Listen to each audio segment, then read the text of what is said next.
लोकसभा चुनाव 2024 के नतीजों से पहले ही बीजेपी की तरफ से निर्विरोध जीती गई गुजरात की सूरत लोकसभा सीट पर बड़ा खुलासा हुआ है। गवाहों के नाम साइन में गड़बड़ी के कारण सूरत से कांग्रेस कैंडिडेट नीलेश कुंभाणी का पर्चा रद्द हो गया था। बाकी बचे 8 उम्मीदवारों के अपनी उम्मीदवारी वापस लेने के बाद बीजेपी कैंडिडेट मुकेश दलाल निर्विरोध सूरत लोकसभा सीट से सांसद चुन लिए गए थे, लेकिन अब मुकेश दलाल की निर्विरोध जीत विवादों में है। कांग्रेस प्रत्याशी नीलेश कुंभाणी पर एक अति गंभीर आरोप लग रहा है कि उन्होंने मुकेश दलाल को निर्विरोध जितवाने के लिए उनसे हाथ मिला लिया था।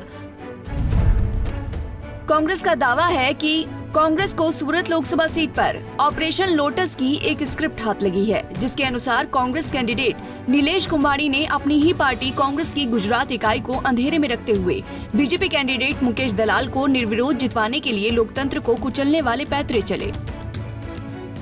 आगे कांग्रेस ने अपने ही प्रत्याशी नीलेश कुंभाणी पर आरोप लगाते हुए कहा कि कांग्रेस का अपने ही प्रत्याशी नीलेश कुंभाणी पर आरोप। नीलेश कुंभाणी ने अपने नामांकन पत्र के प्रस्तावकों में कांग्रेस कार्यकर्ता कैडर मेंबर की बजाय अपने रिश्तेदार और करीबियों को रखा।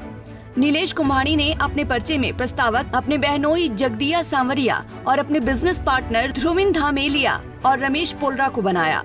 नीलेश कुंभाणी ने कांग्रेस के डमी प्रत्याशी सुरेश पडसाला का प्रस्तावक भी अपने भांजे भौतिक कोल्डीहा को बनवाया। पर्चा दाखिल करते वक्त भी नीलेश कुंभाणी किसी भी प्रस्तावक को चुनाव अधिकारी के सामने नहीं ले गए।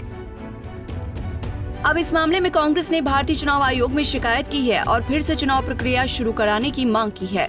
एक जगह पर कांग्रेस अपने ही दागी प्रत्याशी नीलेश कुंभाणी का भी बचाव करती दिखी। एक साथ 4 प्रस्तावक कांग्रेस कैंडिडेट के खड़े होकर बोलते हैं कि ये हस्ताक्षर हमारे नहीं है। चुनाव के एक दिन पहले ये कहा जाता है। उसके बाद कुछ समय तक जो कैंडिडेट है सूरत से वो भी लापता होते हैं, मिलते नहीं हैं। अब सबसे रोचक जो कोइंसिडेंस नहीं हो सकता, जितने और पार्टियों के जितने कैंडिडेट्स हैं सूरत से सब विड्रॉ कर जाते हैं। ये ऐसा अजूबा तो हमने देखा नहीं। सूरत का कैंडिडेट इतना प्रभावशाली है कि कोई उसके विरुद्ध खड़े होकर तैयार नहीं। खड़े होने के बाद, नामांकन पत्र भरने के बाद, तो इसलिए हमने कहा है चुनाव आयोग से कि ये आपने चुनाव के धरातल को नॉन लेवल प्लेइंग फील्ड बना दिया है, समतल जमीन नहीं छोड़ी है। जब से बीजेपी ये सूरत लोकसभा सीट निर्विरोध जीती है, तब से इस सीट की निर्विरोध जीत पर शक की सुइयां गहराती जा रही हैं, जिन्हें कांग्रेस ने और पक्का करने का काम किया है। कांग्रेस के अनुसार सूरत सीट पर लोटस ऑपरेशन निर्विरोध। कांग्रेस सूरत में बीजेपी के इस ऑपरेशन निर्विरोध का एपिसेंटर बना सूरत का 5 स्टार होटल ली मेरिडियन। यहाँ से 24 घंटे तक ऑपरेशन निर्विरोध की कार्रवाई का संचालन हुआ। ये कवायद बीजेपी के गुजरात अध्यक्ष CR पाटिल की सीधी निगरानी में हुई। DEO सौरभ पारधी ने नीलेश कुंभाणी से 22 अप्रैल की सुबह 11 बजे तक स्पष्टीकरण मांगा था। 21 अप्रैल को कलेक्टर और चुनाव अधिकारी के सामने मामले की सुनवाई हुई।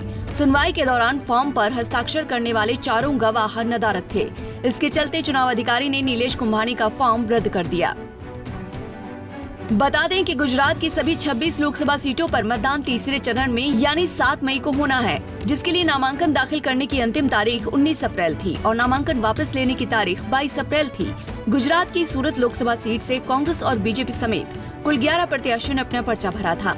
बीजेपी से मुकेश दलाल, कांग्रेस के नीलेश कुंभाणी, बसपा से प्यारेलाल भारती, सरदार वल्लभ भाई पटेल पार्टी से Abdul Hamid Khan, global Republican party से जयेश मेवाड़ा, लोक पार्टी से सोहेल खान ने नामांकन किया था।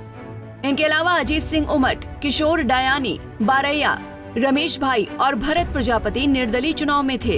इनके अलावा कांग्रेस ने अपने वैकल्पिक उम्मीदवार सुरेश पडसाला को भी नामांकन कराया था, लेकिन उसे भी प्रस्तावकों के कारण खारिज कर दिया गया। गौरतलब है कि सूरत लोकसभा सीट पर 1989 से ही बीजेपी का कब्जा रहा है। इससे पहले पूर्व प्रधानमंत्री मोरारजी देसाई यहां से 5 बार सांसद रहे थे। फिलहाल कांग्रेस सूरत लोकसभा सीट पर फिर से चुनाव चाहती है। अगर इस सीट पर बीजेपी कैंडिडेट मुकेश दलाल धांधली करके निर्विरोध निर्वाचित हुए हैं, तो फिर ये सच्चे लोकतंत्र की भी पहली डिमांड हो जाती है कि हकीकत को सामने लाया जाए। इस पूरे मामले में चुनाव आयोग की निष्पक्षता की कसौटी की प्रतीक्षा है। Bureau report, Punjab Kesari TV. हमसे जुड़े रहने के लिए हमारे YouTube चैनल को सब्सक्राइब करें और नई वीडियो की नोटिफिकेशन के लिए बेल आइकॉन को दबाएं।